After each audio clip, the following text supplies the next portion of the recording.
الحمدللہ نحمدہ ونصلی علی رسولہ الکریم اما بعد فاعوذ باللہ من الشیطان الرجیم بسم اللہ الرحمن الرحیم۔ السلام علیکم ورحمۃ اللہ وبرکاتہ۔ اللہ تعالیٰ نے ان آیات میں انسان کی ایک خصلت بیان کی۔ انسان جلد باز ہے، بے صبری کا مظاہرہ کرتا ہے، وہ چاہتا ہے میری ساری خواہشات ابھی پوری ہو جائیں۔ اسے پتہ بھی ہوتا ہے کہ یہ خواہش ایسی ہے، اس کے پورا کرنے میں فائدہ کم نقصان زیادہ ہے، لیکن پھر بھی پیچھے لگتا ہے اس کے۔ لیکن کچھ لوگ ایسے ہیں کہ وہ جلد باز نہیں ہوتے، وہ اپنا دماغ استعمال کرتے ہیں، ان کی عقل ہمیشہ ان کے دل پر غالب رہتی ہے۔ میں بار بار ایک مثال دیتا ہوں نا، گھوڑا انسان کو اللہ نے دیا انسان کے فائدے کے لیے۔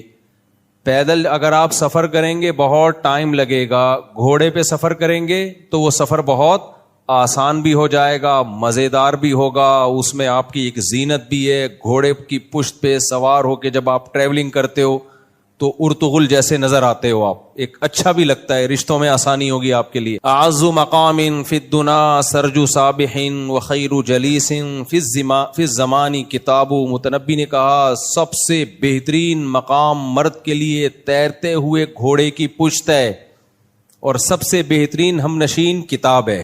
مکرن مفرن مقبلن مدبرن معن کا جلمود صخر حتہ السیل من علی۔ شاعر نے کہا کہ میرا جو گھوڑا ہے نا، ابھی میں گھوڑے کے فضائل نہیں بیان میں ابھی کروں گا، لیکن بیچ میں گھوڑا آ گیا تو تھوڑا سا اس کے رپورٹ پیش کر دوں گھوڑے کے بارے میں۔ بیان گھوڑے کے فضائل پر نہیں ہے، موضوع چینج ہو رہا ہے، میں آ رہا ہوں واپس، آپ بے فکر۔ مکرن مفرن مقبلن مدبرن معن، کہہ رہا ہے میرا گھوڑا ایسا ہے کہ ایک ہی وقت میں پیچھے بھی پلٹے گا، ایک ہی وقت میں آگے بھی دوڑے گا، اور ریورس بھی ہوتا ہے، آگے بھی بھاگتا ہے، دائیں بھی بائیں بھی، ایک ہی ٹائم پہ۔ ایک ٹائم پہ تو یہ پاسبل نہیں ہے، لیکن اتنی اسپیڈ کے ساتھ وہ یہ سارے کام کرتا ہے کہ لگتا ہے کہ ایک ہی ٹائم پہ ہو رہا ہے۔ اور کہہ رہا ہے ایسی اس کی دہشت ہے نا، جب وہ دوڑتا ہے دشمن پہ چڑھتا ہے، ایسے لگتا ہے کہ جلمود صخرن، چٹان پہ کوئی چٹان کا مضبوط پتھر ہے جو لڑکتا ہوا بلندی سے نیچے کی طرف آ رہا ہے، ایسے آتا ہے۔ تو اللہ میاں نے ہمیں گھوڑا اس لیے دیا تاکہ ہم اس کے اوپر سوار ہوں، ٹریولنگ میں آسانی ہو، دشمن پہ روب بیٹھے، اور ہماری لائف میں ایک انجوائمنٹ کا سامان پیدا ہو۔ یہ ساری چیزیں، زینت بھی اس میں ہے۔ زینت کا مطلب کیا ہے؟ دیکھنے میں آپ کیا لگو اچھے، تو یہ اسلام میں برا عمل نہیں ہے۔ دیکھو زینت الگ چیز ہے، شو بازی الگ چیز ہے، لوگ دونوں کو آپس میں خلط ملط کر دیتے ہیں، تبھی اعتراض کرتے ہیں یہ دیندار لوگ شو کیوں مار رہے ہیں، حالانکہ وہ شو نہیں مار رہے ہوتے، وہ زینت اختیار کر رہے ہوتے ہیں۔ شو مارنا الگ چیز ہے، زینت اختیار کرنا کہ میں اچھا لگوں یہ الگ چیز ہے۔ یہ تو انسان کی نیچر ہے، دنیا میں کون چاہتا ہے کہ میں گندا لگوں؟ اگر کوئی چاہ رہا ہے تو وہ بہت ہی میلا ہے، کوئی خاندانی میلا ہے جو یہ چاہے گا کہ میں کیا لگوں، برا لگوں۔ تو تبھی تو نبی صلی اللہ علیہ وسلم جب آئینے میں اپنی صورت مبارکہ دیکھتے تو کیا فرماتے؟ اللہم حسنت خلقی فحسن، اللہم حسنت خلقی فحسن خلقی، اے اللہ تو نے میری صورت اچھی بنائی، میرے اخلاق کو بھی اچھے کر دے۔ یہ ہمیں سکھانے کے لیے تو یہ شکر ادا ہو رہا ہے نا کہ اللہ تو نے میری صورت اچھی بنائی۔ تو شکر اس چیز پہ کیا جاتا ہے نا جو اچھی ہوتی ہے۔ تو انسان کی فطرت ہے، وہ چاہتا ہے کہ میں کیا لگوں، برا لگوں یا اچھا لگوں، اچھا لگوں۔ تو یہ نیچر ہے، یہ کوئی بری چیز نہیں ہے، تبھی تو اس پہ شکر ادا ہوگا۔ اگر یہ بری چیز ہوتی اس پہ شکر تھوڑی ادا ہوتا۔ تو گھوڑے میں اللہ نے ایک زینت بھی رکھی ہے جو جائز ہے، تبھی قرآن کہتا ہے وَلَكُمْ فِيهِ جَمَالٌ حِينَ تُرِيحُونَ وَحِينَ تَسْرَحُونَ۔ سورہ نحل پڑھو، بڑا مزہ آتا ہے سورہ نحل پڑھنے میں، اتنا مزہ آتا ہے جب سورت شروع ہوتی ہے نا، وَالْخَيْلَ وَالْبِغَالَ وَالْحَمِيرَ۔ اللہ کہتے ہیں میں نے تمہارے لیے گدھے بھی پیدا کیے، خچر بھی پیدا کیے، گھوڑے بھی پیدا کیے، اور میں نے تمہارے لیے جانور چوپائے پیدا کیے، بھیڑ بکریوں کے ریوڑ۔ اس زمانے کی زینت تو یہی چیزیں تھیں۔ تو اللہ کہتے ہیں لکم فیہ جمال، ایک جگہ فرمایا تمہارے لیے اس میں دفء ہے، گرمی سے بچنے کا سامان، سردی سے بچنے کا سامان۔ بھیڑوں کی کھالوں سے تم رضائیاں بناتے ہو، لحاف بناتے ہو، جیکٹیں بناتے ہو، اس سے سردی میں تمہیں کیا ملتی ہے؟ گرمی۔ تو یہ فائدہ سمجھ میں آتا ہے۔ اللہ میاں نے یہ فائدہ بیان کیا نا، دیکھو بھیڑ کے منہا تاکلون، فرمایا ان جانوروں کو تم کھاتے بھی ہو، گائے کو، دمبے کو، بکرے کو، اور کیا چیز تھی چوتھا جانور؟ اونٹ. تو کھانا بھی سمجھ میں آتا ہے، نعمت ہے. سواری، علیہا وعلی الفلک تحملون، کشتیوں پہ بھی سوار ہوتے ہو، اونٹ پہ بھی سوار ہوتے ہو. سواری بھی اللہ کی نعمت ہے یا نہیں؟ یہ ساری نعمتیں اللہ نے بیان کی، ایک الگ سے ایک اللہ نعمت بیان کرتا ہے جو بظاہر نعمت لگتی نہیں ہے. اللہ نے فرمایا جب تم ان بکریوں کے ریوڑ کو لے کے صبح صبح نکلتے ہو، دمبوں کے بکریوں کے ریوڑ کو لے کے کمانے کے لیے، اور جب واپس لوٹتے ہو، لکم فیہ جمالن، اس میں تمہارے لیے ایک زینت ہوتی ہے، اچھے لگتے ہو دیکھنے میں. نہیں آئی سمجھ میں بات؟ دیکھو بے روزگار آدمی اچھا لگتا ہے یا روزگار والا آدمی؟ بے روزگار پڑا ہوا ہوتا ہے، پتہ ہی نہیں کب سونا ہے کب اٹھنا ہے، کبھی بھی اڑ جاؤ، کوئی پرابلم کی بات نہیں ہے، کہیں جانا ہے ہی نہیں. کیا خیال ہے؟ جو بے روزگار ہوتا ہے اسے کہیں جانا ہوتا ہے ٹائم پہ، اسے یہ وہ کہتا ہے کہ امی ناشتہ جلدی بنا دیں، آئی ایم گیٹنگ لیٹ، کہتا ہے وہ. اگر کہے گا ماں کہے گی کس بات کا لیٹ ہو رہا ہے؟ کہ بیت الخلا جانے میں لیٹ ہو رہا ہے، تو گٹکا کھانے میں لیٹ ہو رہا ہے، بنٹے کھیلنے ہیں. بے روزگار کی کوئی زینت نہیں ہوتی. ایک نقصان تو ایک کما نہیں رہا وہ، اور ایک نقصان ہے زینت نہیں ہے، شو نہیں ہے اس میں ذرا سی بھی. کوئی کیا بتائے گا؟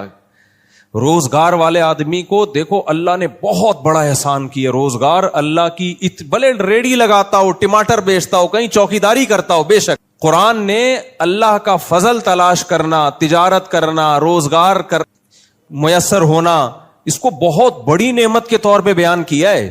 اب اللہ نے جانور بیان کیے، بھیڑ، بکریاں، اونٹ، بیل. اللہ کہتے ہیں اس میں تمہارے لیے نعمت ہے. وہ نعمت کیا ہے؟ تم ان سے روزی کماتے ہو، یعنی یہ تمہارا بزنس ہے، یہ بھی نعمت ہے. آسانی سے سمجھ میں آتی ہے یہ نعمت کہ نہیں آتی؟ ظاہر ہے بھائی، جس کی بھیڑ بکریاں ہیں بیچے گا بھی، اور ان کی کھال بھی بیچے گا، مشکیزیں بھی بیچے گا. یہ بھیڑ بکریوں والے ماشاءاللہ بہت مالدار ہوتے ہیں. اگر ان کے اپنے بھیڑ بکریاں ہوں تو بہت مالدار ہوتے ہیں، دوسروں کے ہیں تو بھی بہت مالدار ہوتے ہیں. ہاں جن کے ہیں وہ غریب ہو جاتے ہیں.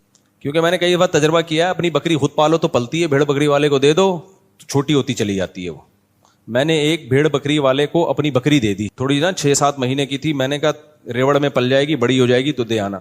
6 مہینے بعد وہ اتنی کی اتنی ہی تھی. اس کے سارے جانور بڑے ہو گئے، ہماری بکری اتنی کی اتنی، پتہ نہیں کھلا نہیں رہا تھا کیا کر رہا. تو یہ پاکستان میں ہے مسئلہ کہ آپ اپنی چیز کو پالتے ہو تو وہ فوکس کرتے ہو، دوسرے کا مال رکھو گے تو اس کو آپ ویلیو نہیں دیتے. خیر سارے ایک جیسے نہیں ہوتے. خیر تو اللہ میاں نے قرآن میں بیان کیا کہ بھیڑ بکریوں کے اون میں تمہارے لیے گرمی ہے، اس سے تم کمائی کرتے ہو، سورس آف انکم ہے. سورس آف انکم سے کیا ہوتا ہے؟ تمہارا گھر کا آٹا دال آتا ہے، بچوں کے اسکول کی فیسیں آتی ہیں. تو بھیڑ بکریوں میں وہ لوگ بھی داخل ہیں جو گوشت امپورٹ ایکسپورٹ کرتے ہیں. وہ تو اس زمانے کی مثال دی نا، آج کے زمانے کے لحاظ سے وہ ذرا ایڈوانس ہو گیا ہے. ورنہ بھیڑ بکریوں کا کام تو ہمیشہ سے رہا ہے. پوری دنیا میں سب سے زیادہ گوشت ان جانوروں کا آج بھی کھایا جاتا ہے. اس لیے یہ سب سے بڑا بزنس ہی ان جانوروں کا ہے، چاہے وہ چائنا ہو، چاہے امریکہ ہو، چاہے کینیڈا ہو. ان جانوروں سے انسان کبھی بھی مستغنی نہیں ہو سکتا.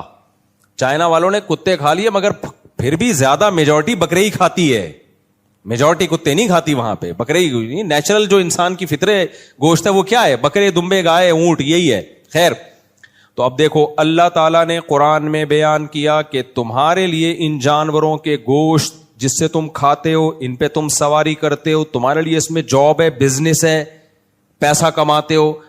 تو جتنی نعمتیں تھی بیان کی، ایک نعمت رہ گئی تھی بہت عظیم نعمت. وہ کیا ہے؟ زینت. جو انسان کماتا ہے نا، مہینے کے بعد جو تنخواہ ملتی ہے وہ تو ہے ہی، خود کمانا یعنی جاب لیس نہ ہونا، یہ بھی ایک بہت بڑی نعمت ہے. کیوں؟ صبح جب جاتا ہے نا کام پہ اور شام کو واپس آتا ہے، یہ بھی ایک منظر ہوتا ہے دیکھنے والا. اس سے ڈپریشن ختم ہوتی ہے، اسٹریس ختم ہوتی ہے، خوشی ہوتی ہے. دیکھنے والے کو بھی خوشی ہوتی ہے، یار کامیاب آدمی ہے، صبح جا رہا ہے کام پہ، شام کو واپس آ رہا ہے. بے روزگار آدمی کو یہ خوشیاں نہیں ملتی. مجھے یاد ہے جب میرے 3 گھر تھے تو میرے اس وقت بھی ماشاءاللہ بچے کافی تھے، اللہ نظر سے بچائے. تو میں ایک دن نکلا ہوں، میں خود ہی سارے سودے لائے. تو یہ ملازم تو اب رکھے ہیں نا بہت زیادہ، جب کام بڑھ گیا اور پھر سیکیورٹی کے مسائل اور پھر جا کے مجبوری میں ہوا، ورنہ میں سارے سودے خود ہی لے کر آتا. اب میں سب گھروں کے لیے لا رہا ہوتا تھا شاپر میں، انڈے، ڈبل روٹی، آلو، پیاز، ٹماٹر. تو ایک بے روزگار سے میری ملاقات ہوئی. ہماری گپ شپ تھی، اب بھی ہے، اللہ اس کو روزگار دے. اس کے ساتھ بیچارے کے ساتھ ظلم کیا کسی نے. اچھا والا روزگار تھا، اس کے اپنے ہی ریلیٹیو نے چھین لیا. وہ خودکشی کرتے کرتے بچا ہے. میرا بیان سنا تھا تو خودکشی سے بچ گیا. پھر وہ تو رشتے دار نے ہی اس کو بیچارے کو کھا لیا تھا, اچھی والی جاب اس کی قبضہ کر لیا تھا. خیر اس کے بزنس پہ. تو میں جب آ رہا تھا نا, یہ سامان اٹھا کے, آلو پیاز ٹماٹر, گھر میں پرچیاں آتی تھیں. ایک دفعہ تو وہ پرچی مسجد میں نکل آئی. ایسے ہر وقت میری جیب میں نہیں, اس جیب میں ایک گھر کی پرچی, شلوار کی جیب میں دوسرے گھر کی پرچی, ادھر تیسرے گھر کی پرچی, اور پھر سب مسائل کی پرچی بھی ہوتی تھی. لوگ جو مسائل پوچھتے ہیں وہ بھی. تو میں جمعے کے بعد مسائل بتانے لگا, میں نے پرچی نکالی, اس میں تھا واپسی پہ 2 کلو ٹماٹر. میں نے کہا یہ کیا ہو گیا؟ تو پھر مجھے خیال آیا یہ غلط پرچی نکل آئی. بڑے لطیفے ہوئے میرے ساتھ. ایک دفعہ کوئی اسٹیٹ ایجنٹ آیا, میں نے بزنس شروع کیا نا پراپرٹی کا. ظاہر ہے جب خاندان بڑھ رہا ہے تو کچھ کرنا بھی پڑے گا نا, یہ خالی پیڑ ہی کھانے بیٹھ کے باتیں ہی کرنی پڑیں گی. تو مجھے خیال ہوا پراپرٹی میں بہت دفعہ نقصان اٹھا چکا تھا, تو ایک جاننے والے اچھے مل گئے, اللہ کا شکر ہے. اچھے ہوتے نہیں ہیں پراپرٹی میں, یہ بتا دوں, ایسا نہ ہو میرے تجربے سے آپ بولو کہ ہم بھی پراپرٹی میں کاروبار, ہمارے تو اب اتنے ریلیشن ہو گئے نا, اب ہمیں پتہ چل گیا جاتا ہے کون 2 نمبر ہے کون ہے. آپ کے لیے 99% چانس یہ ہے کہ مروائے گا آپ کو, اس لیے یہ کام کرنا نہیں ہے. بہت ہی کوئی ہٹو بچوں قسم کا ہو تو اس کے ساتھ آپ کریں, لیکن ہوتا نہیں ہے بھائی, بہت اس میں نہیں, آپ کے لیے بہت مشکل ہے یہ, چھوڑ دو. خود کرو تو ایک الگ بات ہے, کسی کو پیسہ نہیں پکڑاؤ. تو وہ کیا ہوا کہ وہ پراپرٹی کے نا, وہ انہوں نے کہا کہ وہ کاغذات لے کر آئے فلاں پلاٹ کے. میں لے کر آیا, جب میں نے کھولا تو وہ آلو 4 کلو, پیاز اتنے کلو, وہ تینوں گھروں کے پوری فائل نکل آئی ٹماٹر پیاز کی. اب میں اس کو, وہ دیکھ رہا ہے, کہہ رہے یہ کیا ہے؟ پلاٹ کے کاغذ ہے. اس نے کہا یہ پلاٹ کا کاغذ, آلو پیاز ٹماٹر. پھر میں نے کہا یار سوری, یہ میں غلطی سے غلط فائل اٹھا کے لیا. سمجھ رہے ہو کہ نہیں سمجھ رہے؟ خیر, تو جب میں وہ آلو پیاز ٹماٹر لا رہا تھا نا بائک پہ, ادھر آلو ادھر پیاز ادھر ٹماٹر ادھر انڈے, تو وہ بیچارہ جو خودکشی کرتے ہوئے بچا, اللہ اس کو خوشیاں دے, میں رک گیا سلام کرنے کے لیے. اس نے کہا یہ کیا ہے؟ میں نے کہا یار یہ دیکھو یار, ہم کس ٹینشن میں ہیں یار, آلو پیاز ٹماٹر یہ ساری چیزیں مجھے لے جانی پڑتی ہیں, شادی کے بعد یہ ٹینشن ہے. کہتا ہے یار خدا کی قسم یہ ٹینشن اس ٹینشن سے اچھی ہے جس ٹینشن میں مبتلا ہوں. یہ بھی ایک زینت ہے, گھر کا سودا خرید رہے ہو, آلو پیاز ٹماٹر گھر میں لا رہے ہو, کیونکہ وہ اس نعمت سے محروم تھا, کہہ رہے یار یہ اس کی جو خوشی ہے وہ میں سمجھتا ہوں. گھر ہو, بیوی بچے ہوں, اور آپ ان کے لیے کچھ لا رہے ہو, آلو پیاز ہی لا رہے ہو, ٹماٹر ہی لا رہے ہو. کہہ رہے یہ نعمت کا اس سے پوچھو جس کے پاس یہ نعمت نہیں ہے. مجھے واقعی احساس ہوا کہ یہ اتنی بڑی اللہ کی ہم پہ نعمتیں ہیں جن کا ہم کو احساس نہیں ہے. اور ہم دیکھتے ہیں بحریہ ٹاؤن کے پلاٹ, اس کے پاس اتنے پلاٹ ہیں, پھر بحریہ ٹاؤن اوپر جا رہا ہے, میں وہیں کا وہیں, کاش میں خرید لیتا, کاش میری قسمت میں ہوتا, میں خریدتا ایک کھوتا, کبھی تو سوار ہوتا کبھی میں سوار ہوتا.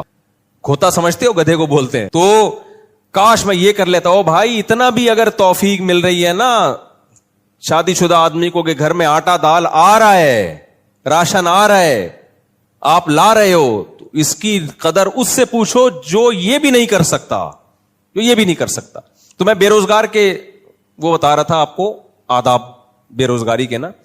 بے روزگار آدمی جب صبح اٹھتا ہے تو اسے کہیں جانے کی دیر نہیں ہو رہی ہوتی. روزگار والے کو ٹینشن ہوتی ہے, بیگم یا اماں جو کنوارے ہیں وہ اماں کہہ رہے ہوتے ہیں, اماں ناشتہ جلدی دو, امی مما جلدی سے ناشتہ دو, مجھے کیا, میں آئی ایم گیٹنگ, انگلش بھی شروع کر دیتا ہے جیسی اس کی جاب لگتی ہے نا, آئی ایم گیٹنگ لیٹ, میں مجھے دیر ہو رہی ہے, پھر شام کو پہنچنا ہے. تو اس میں ایک زینت ہوتی. ہمارا ایک جاننے والا بچہ ہے, اس کو کہیں جاب مل گئی, ابھی تنخواہ بھی نہیں آئی ہے, کرسی پہ بیٹھا ہوا ہے, سیلفیاں کھینچ کے دوستوں کو سڑانے کے لیے بھیج رہا ہے, ابھی تنخواہ ملی نہیں ہے, لیکن میں دیکھ رہا ہوں اس کے طور طریقے, بیٹھا ہوا ہے کرسی پہ یوں اسٹائل میں, لیپ ٹاپ ایک سامنے رکھا ہوا, وہ بھی اس کا کھینچ کے نا اپنے سامنے کر دیا لیپ ٹاپ, کیونکہ اپنی ایک اس کی شان ہوتی ہے نا, لیپ ٹاپ سامنے بھی, آفس میں بھائی ورک ہو رہا ہے باقاعدہ, اپنا لیپ ٹاپ بھی نہیں ہے, باس کا ہے, وہ تھوڑا سا سائڈ پہ کھسکا کے سیلفیاں بنا کے. تو مجھے کسی نے بتایا اس کی حرکتیں دیکھو, میں نے کہا کوئی بات نہیں, بیچارہ خوش ہو رہا ہے, خوش ہونے پر گورنمنٹ کی طرف سے کوئی پابندی نہیں ہے, خوش ہونے دو یار, حلال کام پہ خوش ہو رہا ہے نا, کوئی ناجائز پہ تھوڑی, کوئی چرس کا بزنس تھوڑی کر رہا ہے. تو یہ انسان کو اللہ نے بہت بڑی نعمت دی ہے, صبح کام پہ جانا, شام کو واپس آنا. جامع ترشید ہم جایا کرتے تھے ماڑی پور سے, 30 کلومیٹر بائک پہ جاتا تھا میں, اور 30 کلومیٹر واپس پڑھانے کے لیے.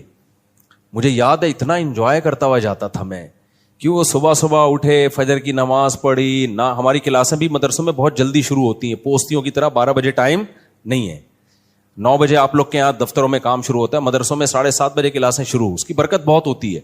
وہ رات کو سوئے, صبح فجر پڑھی, اس کے بعد ناشتہ کیا, اور بھاگم بھاگ لگا ہوتا تھا. میرے دوست بھی تھے میرے ساتھ, وہ بھی بائک پہ اکٹھے جایا کرتے تھے, تو ہم نے 1 to 5 لی ہوئی تھی.